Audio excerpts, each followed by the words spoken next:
Bio Bio Televisión, con el auspicio de Libérate del estrés con Melipaz, tranquilizante natural de NOP Laboratorios, pinturas y adhesivos Lanco. Llegó la nueva forma de pintar con despacho en 24 horas. DVA Capital, invierte en la transición a energías limpias. Conoce el eFund en dvacapital.com. Y Dongfeng T5 Evo 195 HP de diseño y actitud. SIDEF, garantía de confianza.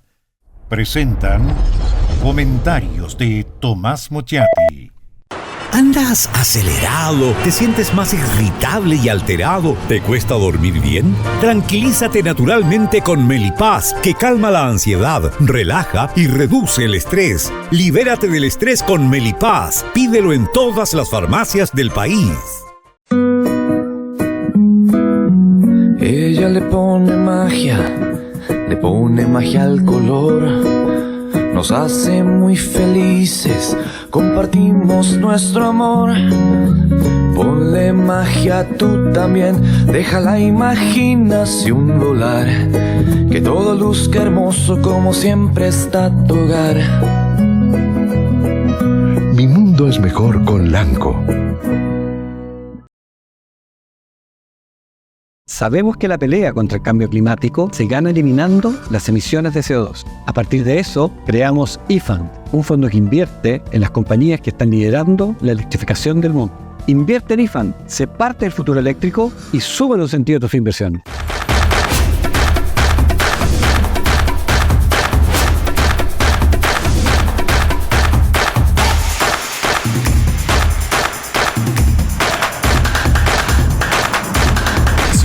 Garantía de confianza.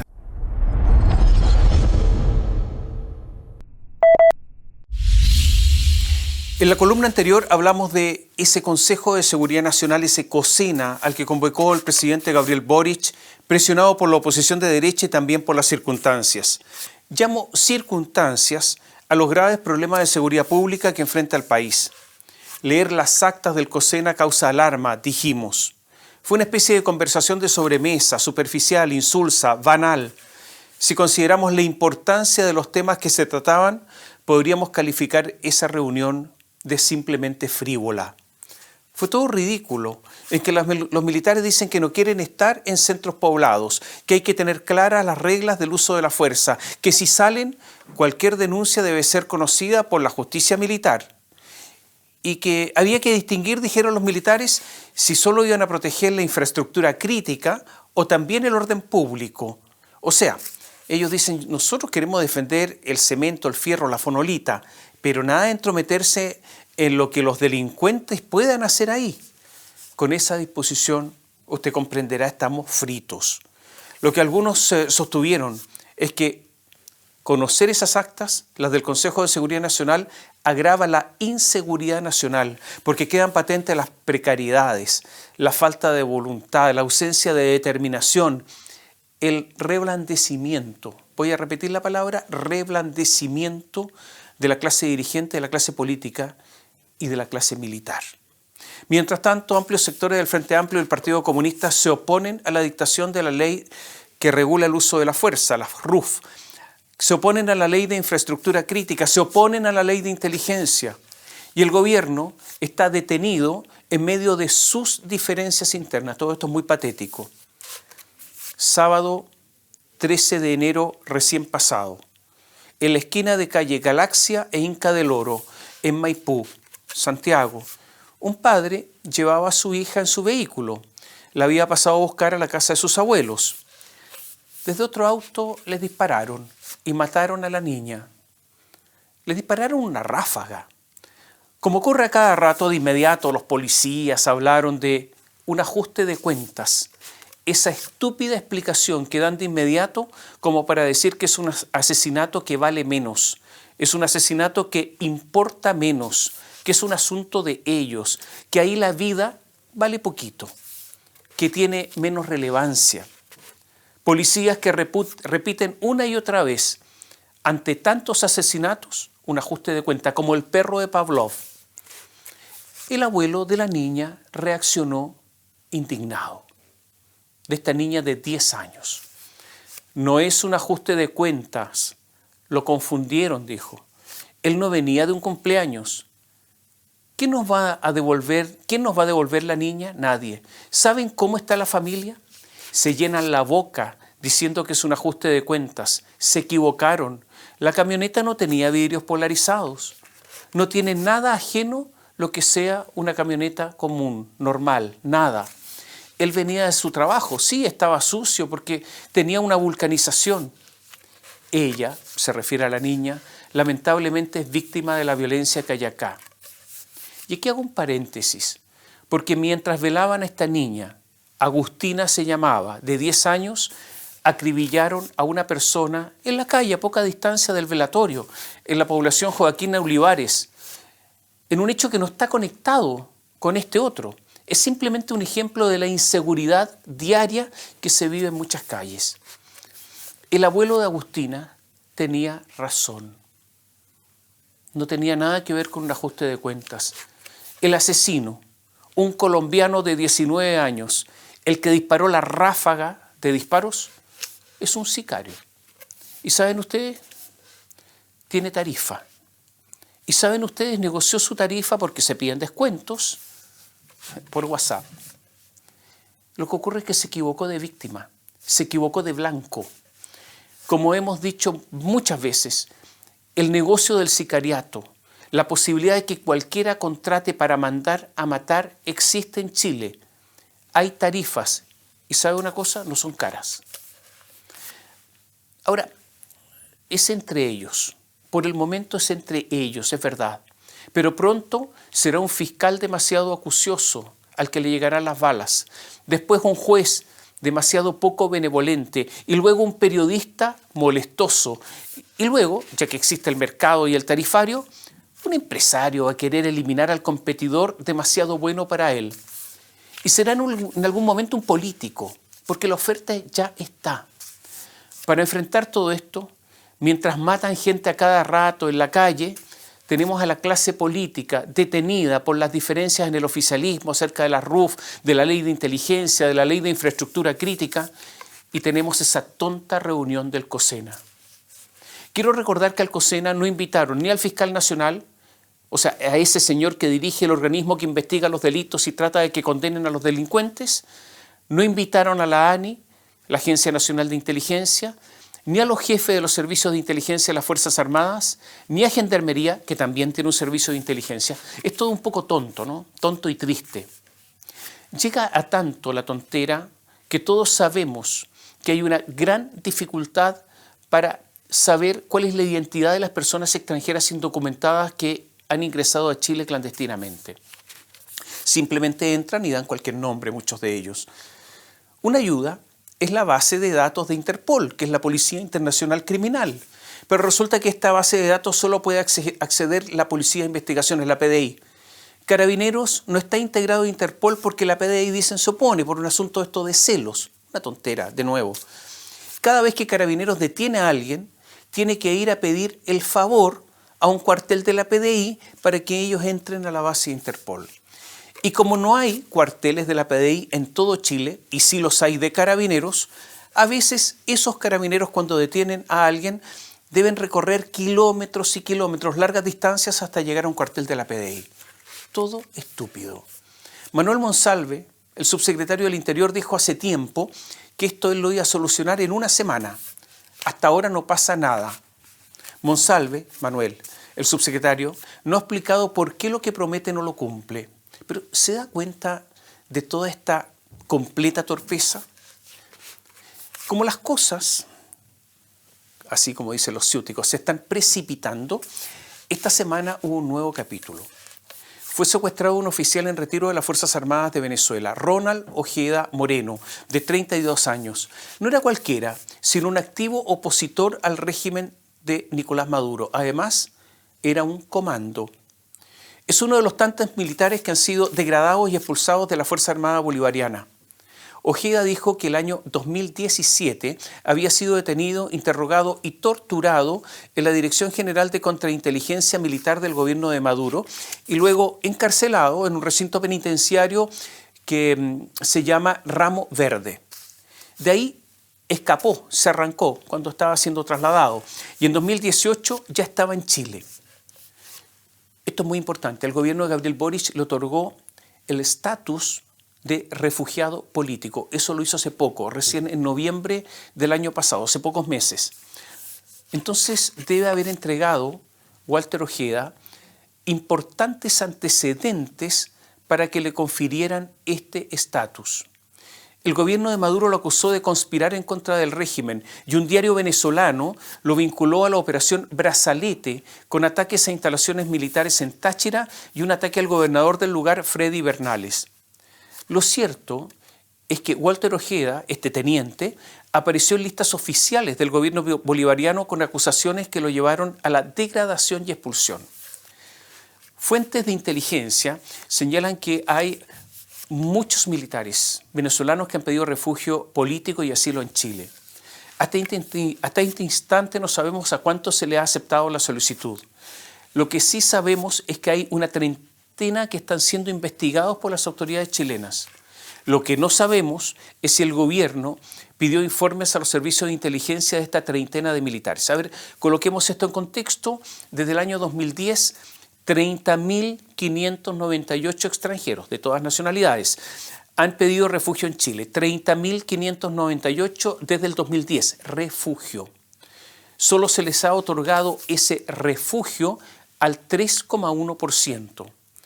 De las 201 solicitudes de refugio acogidas hasta junio del año pasado, solo se otorgaron 35 venezolanos y una de ellas, de estas 35, el teniente Ronald Ojeda. Repito, ¿qué antecedentes dio este teniente al gobierno chileno? Por ejemplo, pruebas de que eran injustamente perseguidos para que le dieran ese estatus. Por el momento no lo sabemos.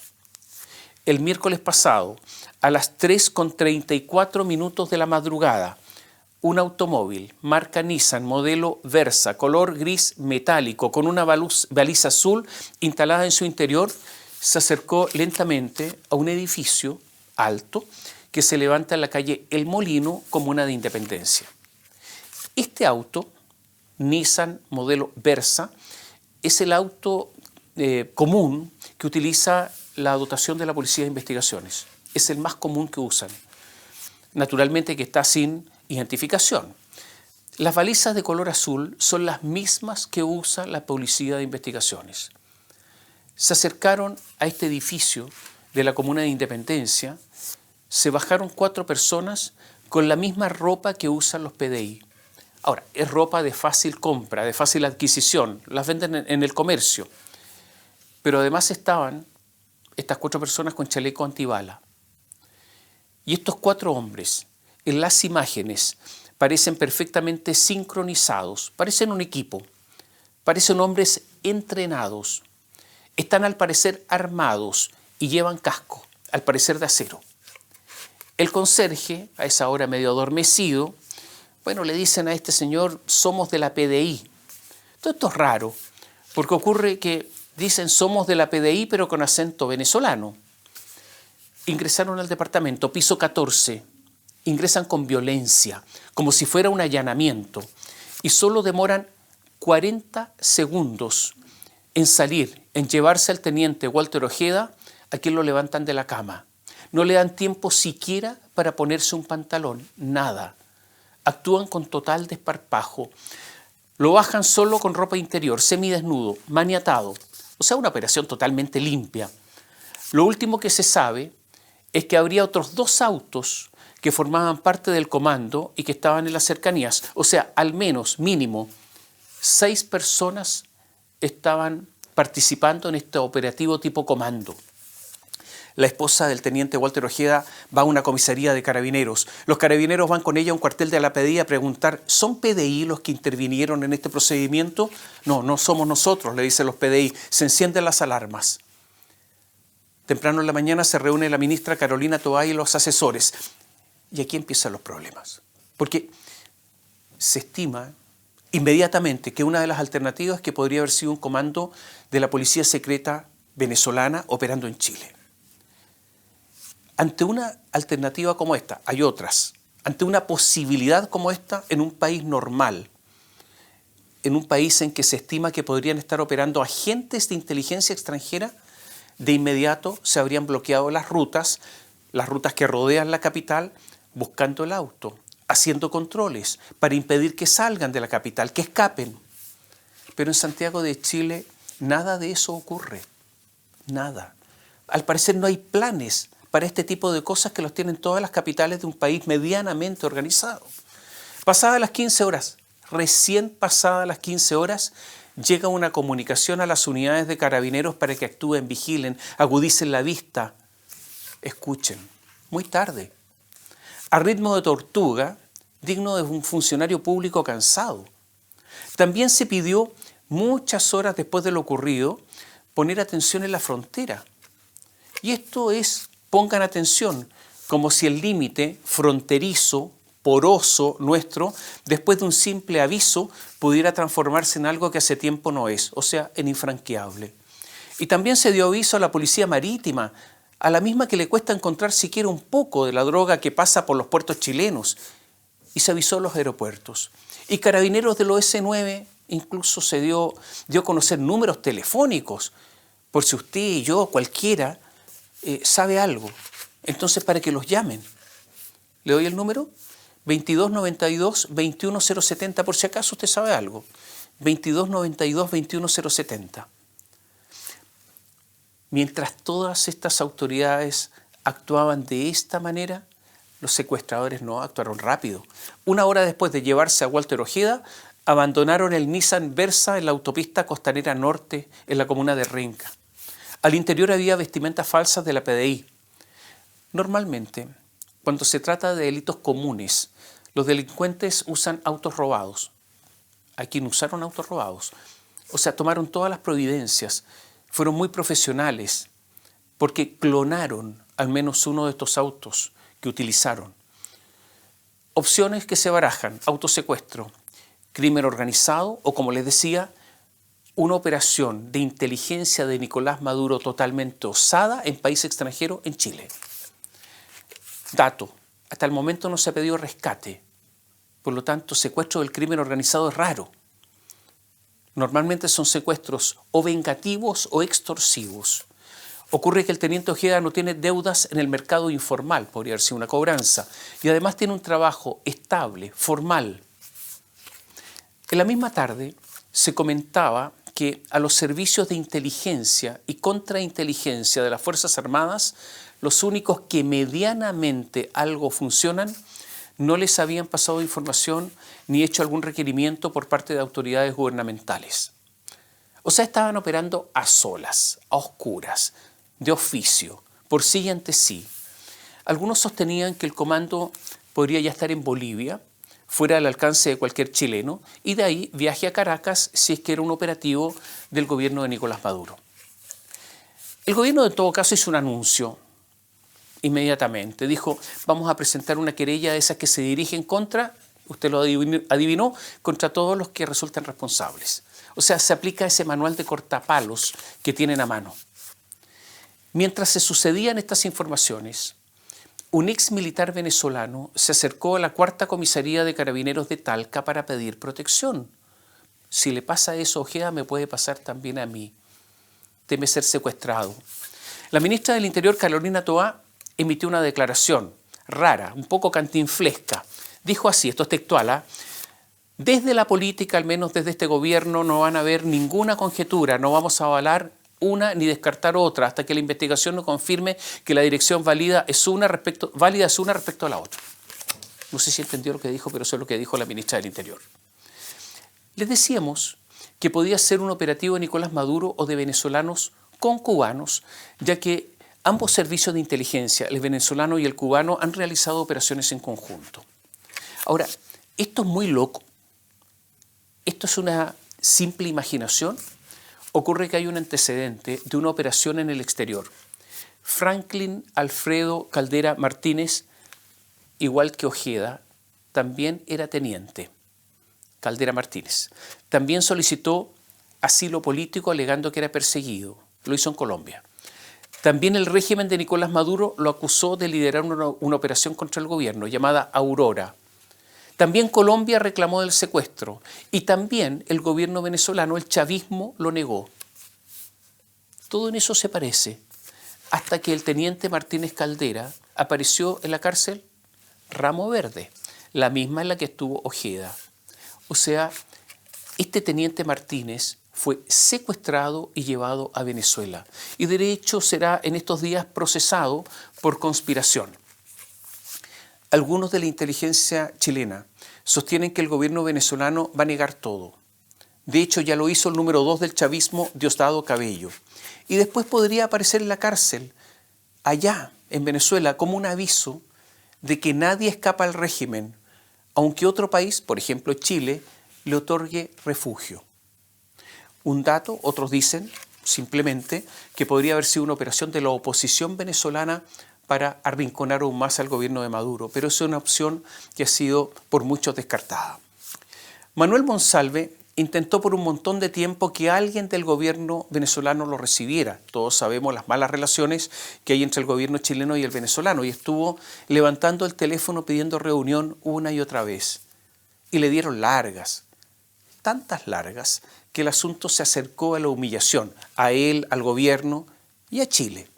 Finalmente, el 17 de enero recién pasado, Manuel Monsalve fue recibido en Caracas por José Ramírez, viceministro del Sistema Integrado de Investigación Penal.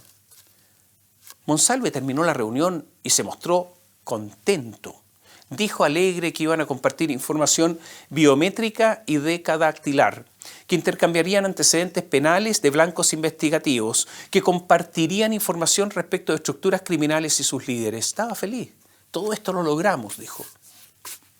Algunos miraron a nuestro Manuel Monsalve con cierta condescendencia ante tanta candidez, por decirlo en forma suave.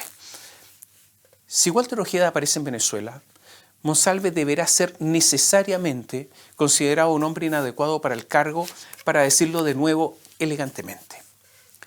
En el intento de hacer las paces con Maduro, Chile ha sido cobardemente débil. Paz Zárate, especialista en relaciones internacionales, en derecho internacional, recordaba esta semana que hace 2 meses Venezuela anexó por decreto 2/3 del territorio de su país vecino, un país vecino que es Guyana, un país que recientemente descubrió valiosos yacimientos petroleros. Ante este escandaloso asalto a la soberanía territorial, los presidentes latinoamericanos, incluyendo Chile, no dijeron absolutamente nada. El régimen de Maduro se ha endurecido ante las elecciones que se vienen, elecciones presidenciales. Inhabilitó como candidata presidencial a María Corina Machado, que goza de un apoyo mayoritario y está intentando mantenerse en el poder haciendo todo lo que sea necesario, incluyendo, por ejemplo, la expulsión de los funcionarios de la Oficina del Alto Comisionado de la ONU para los Derechos Humanos. Los expulsó hace algunos días.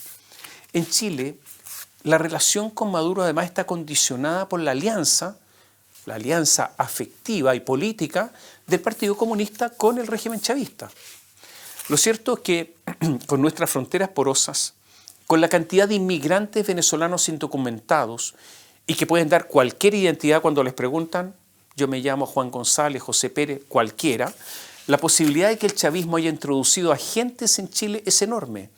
Y la inteligencia chilena, pequeña, débil, con pocos recursos, con pocas capacidades profesionales, difícilmente podrá hacer algo. De que la seguridad nacional está comprometida, yo creo que ni usted ni yo tenemos la menor duda. No solo por agentes extranjeros, sino también por el crimen organizado que hay en nuestro país. Y hay personajes, como el juez Daniel Urrutia, que no ayudan. Esta semana se supo que su abogado, el abogado del juez, Carlos Quesada, ha defendido narcotraficantes como Rafael Marín. Y esto es una mala cosa. Y es verdad que toda persona tiene derecho a defensa, pero mínimamente se le podría pedir al juez Urrutia que, por simple sentido común, contrate a otro, pero no a uno que defienda a los narcos. Mal que mal, él tiene que resolver causas de narcotraficantes. Lo peor del caso es que benefició Urrutia a un reo narco que había sido cliente de su abogado, y aquí ya estamos metidos en unos líos tremendos. Al juez Urrutia le falta tino, si es que no ha caído derechamente en una incompatibilidad. Reclamó Urrutia hace unos días, el juez, que había recibido amenazas de muerte, demostrando con esto una ausencia de templanza de la que no careció cuando benefició a personas que no amenazaron, sino que mataron. Es en estas circunstancias cuando verdaderamente se sopesa a las personas. Gendarmería se opuso a autorizaciones del juez Urrutia a que delincuentes del Tren de Aragua realicen desde la cárcel videollamadas. Gendarmería dio a conocer un hecho ocurrido el 23 de enero, ahora recién. Un abogado defensor de miembros del Tren de Aragua, que utilizando una llamada vía Zoom autorizada por el juez Urrutia, encendió su teléfono móvil para contactar a los imputados con terceras personas de identidad desconocida. Ese abogado, el que ha optado por defender a estos delincuentes, se llama Claudio Cofré Soto. Un nombre que es preciso retener, no olvidar. Claudio Cofré Soto.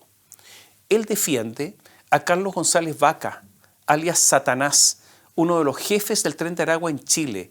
Defiende a Hernán Landaeta Garlotti, alias uno de los... es un sicario del Tren de Aragua. Y a Zeus Velázquez. Por eso, no hay que olvidar, insisto, a este abogado, Claudio Cofré Soto. Pero él sería mucho menos peligroso, este abogado, si no fuera apoyado en sus peticiones por el juez Urrutia. Y hay un detalle. En estas decisiones, algunas por lo menos que ha adoptado Urrutia, ha sido apoyado por el juez de la Corte Suprema, Sergio Muñoz, el todopoderoso hombre de la Corte del Supremo Tribunal, por la tercera sala. O sea, todo esto está llegando hasta arriba de la jerarquía de los tribunales de justicia chilenos. Las cosas se están complicando. En la semana, el diario La Tercera contó que un padre denunció que el juez Urrutia, en contra de lo resuelto por un juzgado de familia, lo separó de su hija, de su hijo. El actuar de Urrutia fue tan irritantemente parcial que ese padre lo investigó y descubrió que el juez Urrutia era amigo de la abogada que actuaba contra el padre. Lo que le quiero decir es que el problema no es solo la inteligencia, no es solo la política, no es solo el Congreso, sino que también de los Urrutia, porque Urrutias hay hartos. Al final lo que ocurre, entonces, es un deterioro institucional. Lo que pasó con la compra de los autos de lujo Lexus por parte de la Corte Suprema es una muestra, porque ocurrió que la mayoría de los ministros había autorizado la compra y no se preocuparon de exigir una licitación, no vieron si existían autorizaciones formales del Ministerio de Hacienda para realizar las compras. No se les pasó por la cabeza que los funcionarios públicos deben ser más cuidadosos con los dineros de todos los chilenos. Se preocuparon algunos de elegir el color, no todos, porque algunos dijeron que les daba lo mismo, pero otros sí, el color. Hizo bien en los últimos días la Corte Suprema en rechazar la renuncia del director de la Corporación Administrativa del Poder Judicial, Ricardo Guzmán Sanza, para que se someta él y a otros a una investigación sumaria. Pero hizo muy mal la Corte Suprema cuando decidieron rechazar una auditoría externa a la Corporación Administrativa del Poder Judicial, o sea, a la administración económica del Poder Judicial. O sea, decidieron que esto siga siendo oscuro y decidieron aplicar una exigencia para los demás de un determinado nivel y otra mucho más leve y tenue, con evidente oscuridad cuando se trata de los temas propios. Yo no entiendo que haya ministros que con valentía no exijan que haya auditorías conocidas por todos. De verdad no lo entiendo. Este deterioro se ve con lo ocurrido también en el incendio de Valparaíso, este deterioro institucional. El municipio de Viña del Mar tenía obligatoriamente, porque lo manda la ley, actualizar su plan de emergencia, entre otros, un plan de emergencia que tenía que contemplar los planes de evacuación en caso de incendio.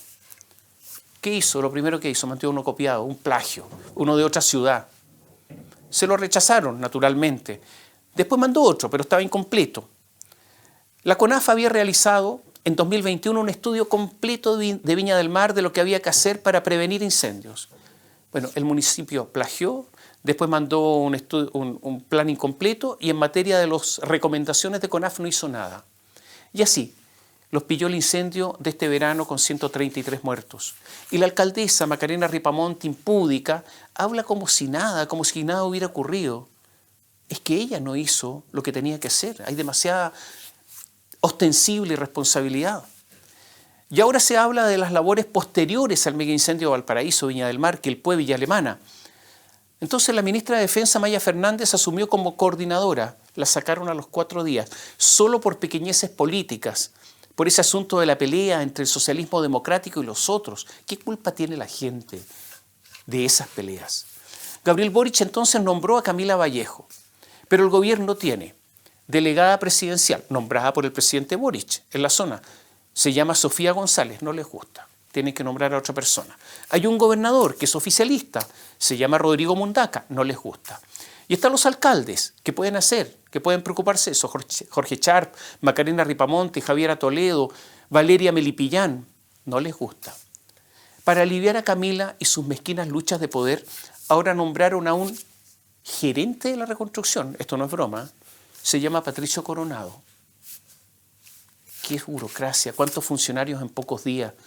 ¿Usted cree que esto funciona?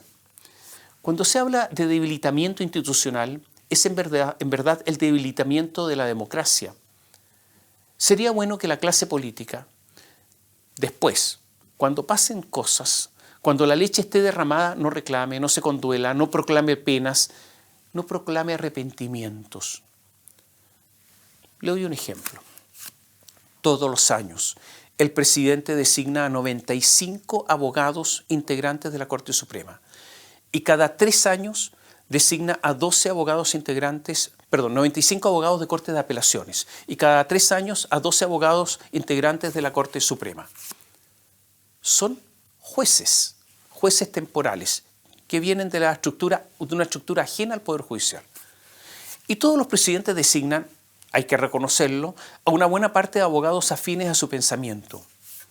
Pero este año Gabriel Boric se pasó, sin ningún intento de camuflaje, sin ningún intento de aparentar siquiera ecuanimidad, nombró una enorme mayoría de abogados de izquierda que van a influir durante un año en las decisiones judiciales. Pero, ¿quién es el presidente? ¿Es ese que, frente a un féretro, el de su adversario, proclama y reconoce en otros las virtudes democráticas o el que se decide por estas porquerías? Irene Rojas, de Talca, ahora estará en la Corte Suprema. A Irene Rojas le gustaba el estallido social y le gustaba la Constitución de Elisa Loncón, de Jaime Baza, de Fernando Atria. Carlos Eduardo Abarzúa ahora estará en la Corte de Apelaciones de Punta Arenas. Fue candidato a la Convención Constitucional por Apruebo Dignidad. Patricia Muñoz, muy comprometida con el gobierno, exdefensora de la niñez, ahora estará en la Corte de Apelaciones de San Miguel. Y la acompañará en esa corte Fernando Monsalve. ¿Quién es? Fue candidato a diputado por el Partido Comunista. Una persona que dice que los detenidos por el estallido social son presos políticos y que fuera ardiente partidario de destituir a Sebastián Piñera cuando era presidente. Entonces pregunto de nuevo, ¿quién es Boric? ¿El que dice que Piñera fue un demócrata desde siempre o el que designa al que quiso destituir al mismo Piñera? Es que, ¿qué revolute tiene en su cabeza? ¿O es solo táctica y más táctica? Las 2 embajadas más importantes para Chile en Europa son, sin duda, la de Londres y la de Madrid. La de Madrid está ocupada por un amigo de Gabriel Boric que nunca antes había sido diplomático, el que se sacaba fotos afectivamente acaramelado con su pareja, descalzo, en el auto oficial. Y en Londres nombró a Susana Herrera. No era diplomática, un personaje extraño, una corredora de propiedades de Concepción que dio un espectáculo triste y de bajo nivel en Londres. Se tuvo que ir en medio de un escándalo. Desde agosto pasado que Gabriel Boric tiene descabezada la Embajada de Londres. No nombra a nadie. Una de las embajadas más importantes de Chile. Esto es chocante. No solo eso, constituye una falta a sus responsabilidades. Pero ¿entenderá el presidente lo que eso significa? Ahora nombró embajadora en Ecuador, que también estaba vacante, a una señora que se llama Carola Muñoz. Ella tiene una personalidad intensa, de esas que arrastra gente, tanto que a su grupo, a su troupe en la Cancillería le dicen los Carolos. Le ruego que entienda que en la Cancillería chilena ya se terminó eso del intento del lenguaje formal y fluido, de las exposiciones en un castellano pulcro, delicado, ese castellano que permite insinuar. Se lo digo más directamente, hay una especie de flaiterío que ha llegado al Ministerio de Relaciones Exteriores.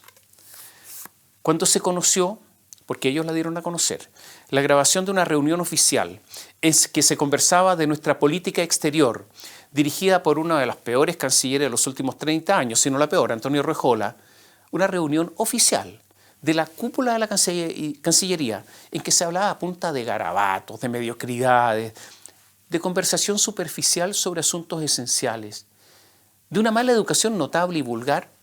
Una de las que llevó la voz cantante fue Carola Muñoz. En ese tiempo era jefe de gabinete de la canciller Urrejola. Ahora, posiblemente porque el carabato es un bien común en ámbitos gubernamentales y no solo ahí, Carola entonces goza de buena salud. Otro de los que estuvo, y ahora fue nombrada entonces embajadora en Ecuador, son todos premiados.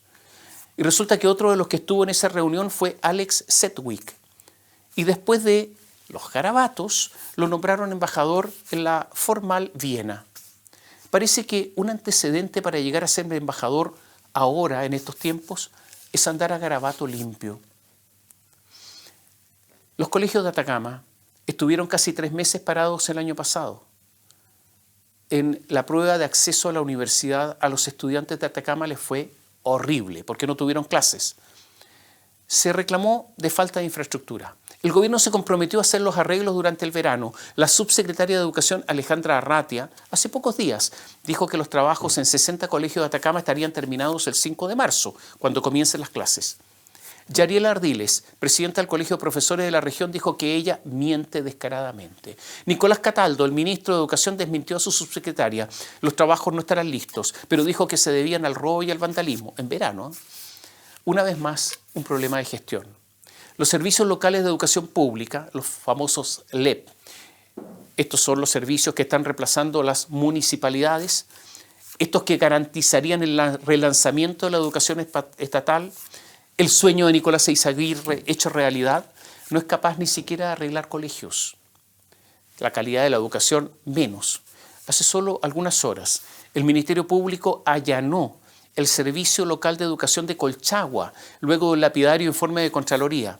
O sea, están recién partiendo y ya se están cometiendo delitos económicos. Como usted puede observar, el asunto institucional, esto que ha ocurrido en las últimas horas, no es solo un asunto de la inteligencia, de la contrainteligencia, o lo que hagan o deshagan posibles agentes venezolanos en Chile, que secuestran a un exmilitar, por ejemplo. Lo que hay son grandes falencias institucionales que afloran por todas partes, incluyendo decisiones y omisiones gubernamentales. En medio de todo esto, un solo dato, para no empezar a hablar de economía. El dólar casi llega a los 1.000 pesos. La moneda chilena es de las más depreciadas en el mundo. Mientras el cobre sube, el peso se deprecia, tendría que ser al revés. Porque la economía chilena, ¿qué es lo que ocurre? Que está débil. Y no hay posibilidades de una recuperación en serio. Y esto va a acrecentar que nuestra debilidad institucional. Yo no veo a ningún sector político proponiendo un plan económico. Mario Marcel, el ministro de Hacienda, vegeta con recetas antiguas y con metas que al no cumplirlas ni siquiera le producen algún rubor facial. Todo es gratis para el mal funcionario y no es gratis para la gente. Y los partidos políticos están de vacaciones. El Congreso está cerrado. Los tribunales avanzan más o menos investigando, vaya paradoja, democracia viva. Giorgio Jackson, Miguel Crispi, Javiera Martínez, todos de Revolución Democrática fueron interrogados. Javiera Martínez, la poderosa directora de presupuesto, forma parte del Comité de Auditoría Interna del Gobierno, un comité que cuando se produjo todo el lío de las fundaciones y de las platas negras, nunca se reunió. Nunca se reunió mientras las fundaciones despilfarraban plata. En un país normal le habrían pedido la renuncia, pero Mario Marcel dijo que es la mejor directora de presupuestos que ha conocido. Las instituciones las hacen las personas. ¿Se da cuenta en el problema que estamos con estos personajes? Mientras tanto, se había dicho que había 53 o 54 fundaciones que estaban cuestionadas. Hasta el momento hay mucho silencio en el Ministerio Público acerca de todas las fundaciones y solo se están dedicando a unas 3, 4, 5, no más. Y el resto. En la columna anterior les había dicho que hablaría de algún candidato presidencial oficialista. Digámoslo así, el oficialismo tiene enormes dificultades pero también tiene un apoyo duro, minoritario pero duro. Hasta ahora no tiene candidato. Eliminado George Jackson, esfumado su sueño por ahora, con una Camila Vallejo con ganas pero castigada por las encuestas, sin que ella entienda el por qué, porque se ha cuidado mucho. ¿Hacia dónde están mirando? Se comienza a producir el pato cojo cuando todavía no se cumple el segundo año de gobierno. Y aparece lo de siempre, los candidatos de siempre. Marco Enrique Sominami, más viejo, menos lozano, con el peligro de envejecer más mal, que ya anunció su candidatura. Y aparece, es bien raro, Rubén Oyarzo del Partido de la Gente, y Johannes Kaiser, que dice que está más a la derecha que Kast. Y ahí está el mismo José Antonio Kast. Y Evelyn Matei, que está tratando de convencer al piñerismo que ella sí puede. Y están varios más. Poduje, el arquitecto, que también quiere. Y esto es una columna, da para una columna completa.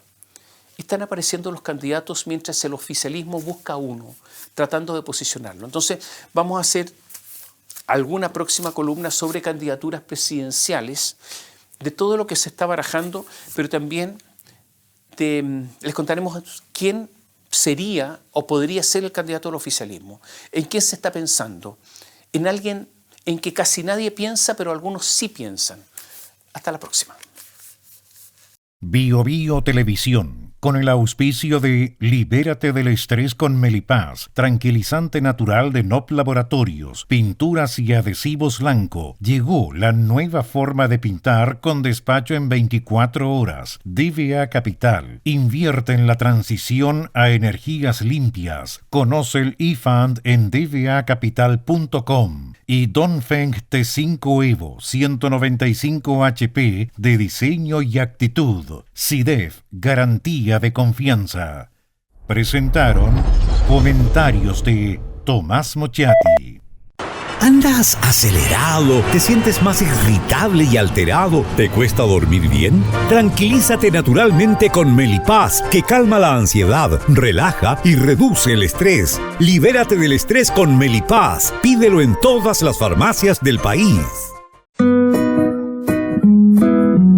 Ella le pone magia al color. Nos hace muy felices, compartimos nuestro amor. Ponle magia tú también, deja la imaginación volar. Que todo luzca hermoso como siempre está tu hogar. Mi mundo es mejor con Lanco. Sabemos que la pelea contra el cambio climático se gana eliminando las emisiones de CO2. A partir de eso, creamos eFund, un fondo que invierte en las compañías que están liderando la electrificación del mundo. Invierte en eFund, sé parte del futuro eléctrico y súbele un sentido a tu inversión.